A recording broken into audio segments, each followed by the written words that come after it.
Baik, Assalamualaikum warahmatullahi wabarakatuh. Jadi ini merupakan video tentang materi pengukuran pada mata kuliah pembelajaran matematika di SD yang saya rangkum ya. Sebenarnya ini merupakan pertemuan 5, 6, dan 7, tetapi semua materinya saya rangkum karena semuanya memang sama-sama tentang pengukuran gitu. Cuma memang beda sub materi aja ya.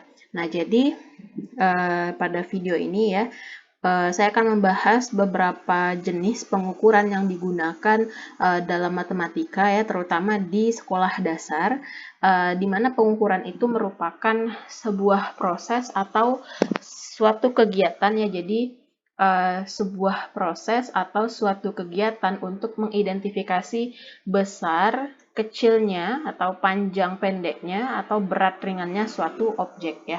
Tergantung nanti kita ingin mengukur apa. Jadi dalam materi ini, untuk materi pertemuan 5, 6, dan 7, saya gabung ya karena sama-sama pengukuran. Nah, di pertemuan kelima itu ada pengukuran panjang dan luas ya, di mana untuk mengukur suatu panjang benda atau panjang objek itu bisa digunakan dengan cara tidak baku atau dengan cara baku ya. Nah, untuk pengukuran panjang dengan cara tidak baku di sini ya, pengukuran ini memungkinkan ya akan memiliki hasil yang berbeda ya. Karena alat ukur yang digunakan ya, jadi alat ukurnya itu tidak sesuai standar internasional atau standar yang telah ditetapkan. Nah, alat ukur itu biasanya menggunakan jengkal ya, hasta, kaki, atau langkah. Karena kan seperti yang kita tahu, bagian-bagian tubuh ini itu setiap orang pasti berbeda-beda panjangnya seperti itu. Jadi, oleh sebab itu akan memungkinkan ya, sangat mungkin ya bahkan untuk ketika kita mengukur suatu panjang dengan alat yang tidak baku akan sangat memungkinkan bahwa hasil eh, jengkal atau langkah dari satu orang ke orang yang lain akan berbeda seperti itu. Nah, hal ini dapat dibuktikan ya kalau pada pembelajaran di kelas ya. Jadi misalnya kita akan membuktikan bahwa panjang suatu objek itu tidak sama dengan cara menggunakan pengukuran dengan cara tidak baku. Contoh di sini, kita akan meminta siswa untuk mengukur panjang ya, panjang meja misalnya menggunakan jengkal. Ya kan, jengkal siswa satu dengan siswa lainnya pasti berbeda. Maka hasil yang akan didapat juga akan berbeda antara siswa satu dan siswa lainnya. Nah, kemudian ada juga pengukuran panjang dengan cara baku. Jadi untuk pengukuran panjang dengan cara baku itu kita menggunakan standar ya, standar dan sistem. Untuk pengukuran panjang itu sistemnya ada dua, yang pertama sistem metrik dan yang kedua sistem Inggris atau British. Nah, di sini ada bagan atau tabel ya, di sini tentang sistem metrik dan sistem Inggris. Nah, di sini yang di sebelah kiri ini ya, ini merupakan sistem Inggris dalam pengukuran standar pengukuran panjang ya. Mereka biasa menggunakan inci, kemudian kaki, yard, kemudian mil ya. Nah, biasanya penggunaan-penggunaan ini itu dilakukan di sekolah-sekolah yang ada di Inggris ya. Di Amerika juga seperti itu. Tapi kalau di Indonesia kita menggunakan sistem pengukuran panjang yang metrik ya. Sistem pengukuran panjang yang metrik itu terdiri dari kilometer, kemudian di sini ada juga nanti sampai milimeter ya. Nah, ini kita menggunakan sistem panjang, sistem metrik ya kalau di Indonesia. Nah, jadi kita sebagai calon guru itu penting ya untuk dapat memastikan siswa kita dapat mengkonversi satuan panjang ya sesuai dengan bagan konversi panjang ini ya. Karena materi pengkonversian panjang sistem baku ini akan terintegrasi dengan materi-materi lain ya di tingkat yang jauh lebih tinggi, bahkan nanti sampai ke jenjang universitas seperti itu. Nah, jadi di sini untuk mengkonversi suatu panjang berdasarkan sistem metrik ya, Kalau naik satu tangga itu akan dikali kalau turun satu tangga akan dikali 10 dan kalau naik satu tangga akan dibagi 10 seperti itu. Contohnya ada di sini. Kita akan mengkonversikan 20 km ke desimeter ya. Jadi ini km ke dm ya. Berarti ini kan kita akan turun 1 ya, kemudian 2, 3, 4 di sini. 4 tangga yang akan kita turuni, sehingga di sini ini akan turun 4 tangga, sehingga kita tambahkan 4, nolnya di sini, hasilnya adalah 200.000 dm. Kemudian dari senti ke m, dari sentimeter ke meter ya. Jadi ini akan naik 1, 2 ya, akan naik 2 tangga, artinya adalah 35 ini akan naik 2 tangga, artinya adalah 35 dibagi dengan 100, hasilnya adalah 0,35 meter.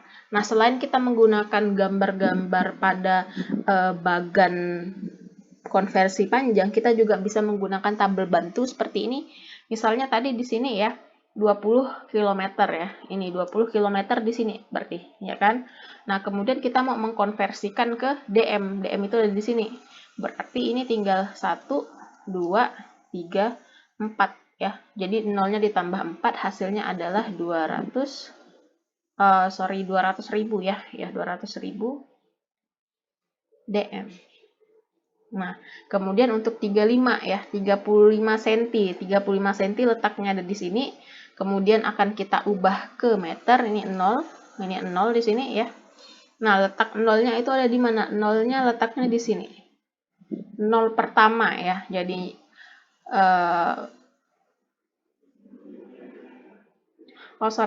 bukan di situ ya. Nah, 35 cm ke meter, berarti dari sini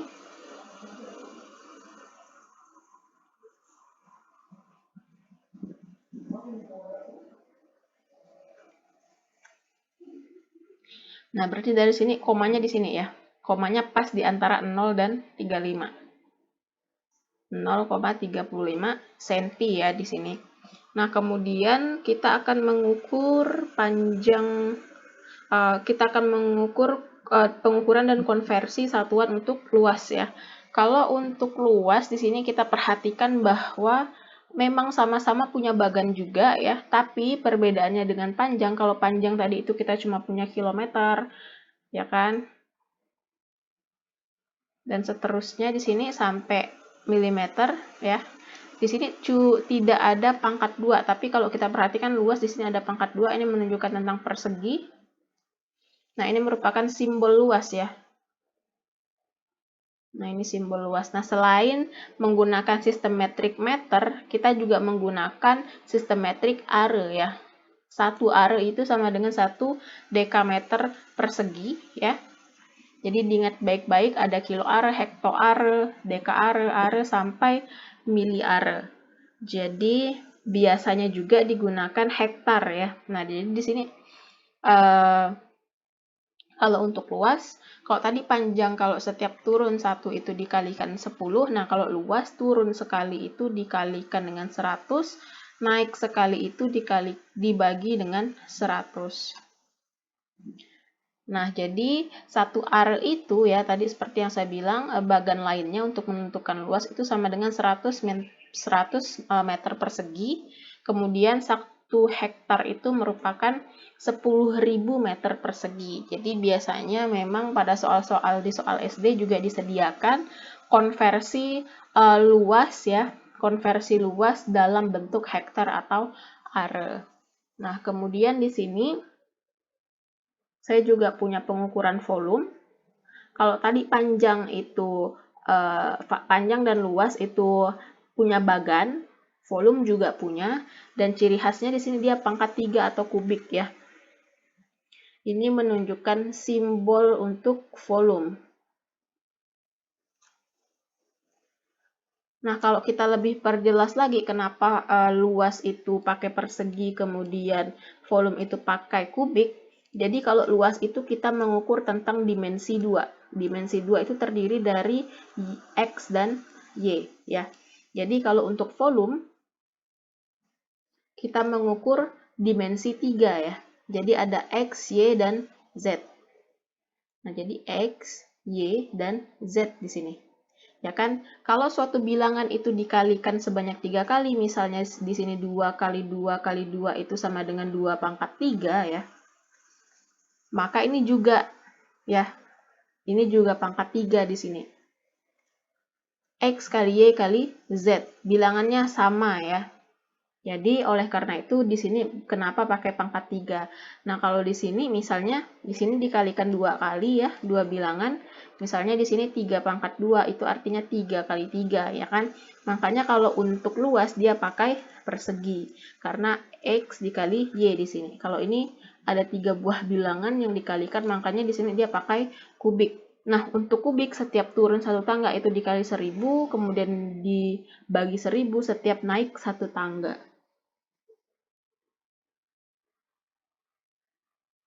Nah, kemudian sistem lain atau satuan lain yang digunakan dalam penentuan volume yaitu 1 liter atau 1 desimeter pangkat 3 ya, atau 1 desimeter kubik. Nah, kemudian di sini ada pengukuran sudut, di mana pengukuran sudut itu ada beberapa jenis di sini yang saya cantumkan. Pertama, satuan tidak baku ya. Ini bisa kita lakukan di sekolah dengan cara menjiplak contoh sudut, kemudian menghimpitkannya ke gambar sudut yang akan dihitung. Seperti itu. Nanti banyak video-video contoh pengukuran sudut dengan satuan tidak baku, silahkan dilihat bagaimana cara mengukurnya. Kemudian untuk mengukur sudut dengan cara yang baku, yaitu menggunakan alat yang namanya busur derajat ya. Jadi nanti ini juga bisa dilihat bagaimana cara mengukur sudut dalam dengan busur derajat. Dan yang ketiga yaitu sudut dengan pada 2 jarum jam. Kita tahu jarum jam itu ada 2, jarum panjang dan jarum pendek ya.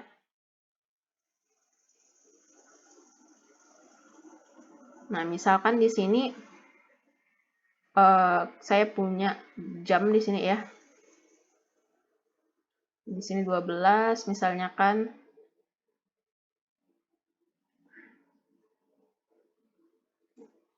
Nah, jadi sudut itu ada di sini antara jarum panjang dengan jarum pendek di sini dia. Jadi ini yang akan kita hitung. Seperti itu. Nah, caranya bagaimana? Caranya adalah, nah, pertama kita lihat dulu ya. Untuk jarum pendek pada jam itu akan menunjukkan jam berapa, seperti itu akan menunjukkan jamnya, jam berapa. Kemudian jarum pendek seperti yang kita tahu ya, itu akan berputar dari angka 1 ke angka 12 atau dalam artian 12 jam ya, walaupun satu hari itu 24 jam tapi kan angkanya sama. Nah, kemudian dengan sudut putar yang dilewati besarnya 360 derajat. Kenapa? Karena jam itu berbentuk lingkaran. Putarannya seperti lingkaran ya. Makanya sudut penuhnya itu 360 derajat. Nah, jadi pergeseran jarum pendek selama 1 jam besar sudutnya adalah 360 derajat dibagi 12, hasilnya adalah 30 derajat. Jadi ini pergeseran tiap 1 jam.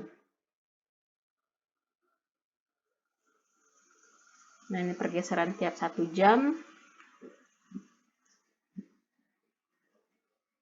Itu untuk jarum pendek. Nah, untuk jarum panjang biasanya menunjukkan menit ya. Jadi jarum panjang berputar satu putaran penuh selama 60 menit ya. Sehingga selama 1 menit ya, sudut putarnya itu adalah 360 dibagi 60 sama dengan 6 derajat. Jadi ini setiap 1 menit. Nah, di sini saya kasih contoh. menentukan sudut pada jarum jam, misal akan ditentukan jarum jam pukul 05.30. Nah, penyelesaiannya untuk soal ini kita akan menentukan jarum pendek dan jarum panjang.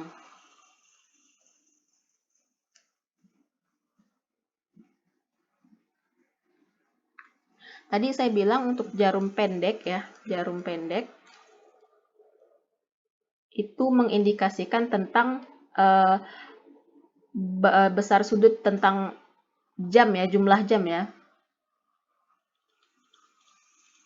Nah, jadi di sini jamnya itu adalah 05.30 ya.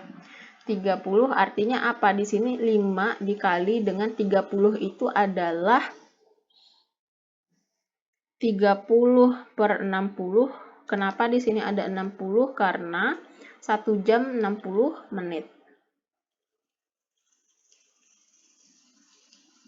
Nah, jadi untuk menentukan jarum pendek tadi ya, tadi itu sudah kita ketahui bahwa 1 jam penuh itu perputarannya itu adalah 30 derajat ya. Jadi ini kita kalikan dengan 5 jam 5:30. Jadi di sini 5 dikali 30 derajat ditambah dengan 30/60 dikali 30 derajat. Jadi ini dipisah ya. Di sini yang ini ke sini nanti. Nah, sudah kita dapatkan di sini hasilnya adalah 150 ditambah ini bisa kita coret di sini. Hasilnya 2.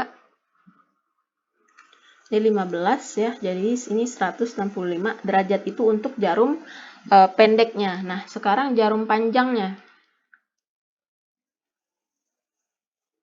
Jarum panjang tadi menunjukkan menit ya.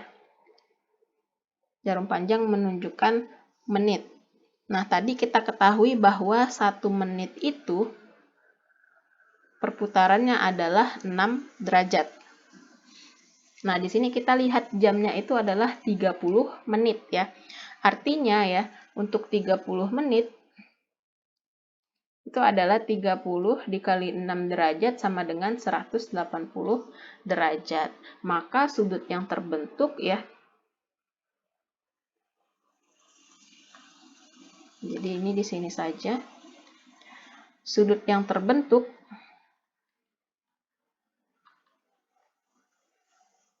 jadi sudut yang lebih besar dikurang sudut yang lebih kecil. Jadi 180 dikurang 165.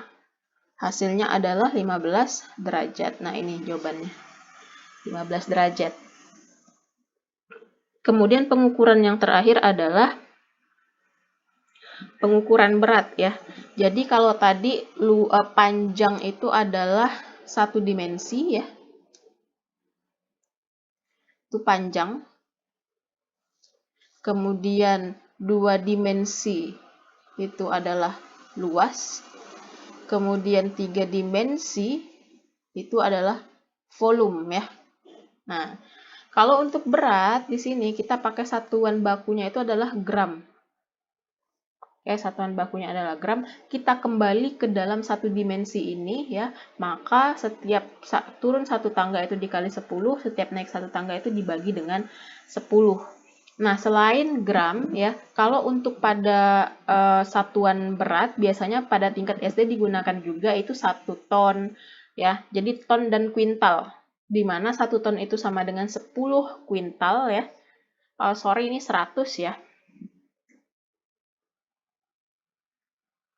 Oh ya, 10 kuintal ya, karena 1 kuintal, jadi di sini 1 ton itu adalah 1000 gram, kemudian 1 kuintal itu adalah 100 gram ya.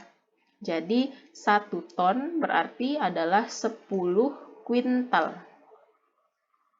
Juga dipakai ya dalam pengukuran berat dalam SD. Nah, tugas untuk UTS ya, ini nilai untuk UTS. Nanti akan saya jelaskan tentang materi ini ya, tidak jauh dari seputar pengukuran. Nanti akan saya buatkan postingannya tersendiri.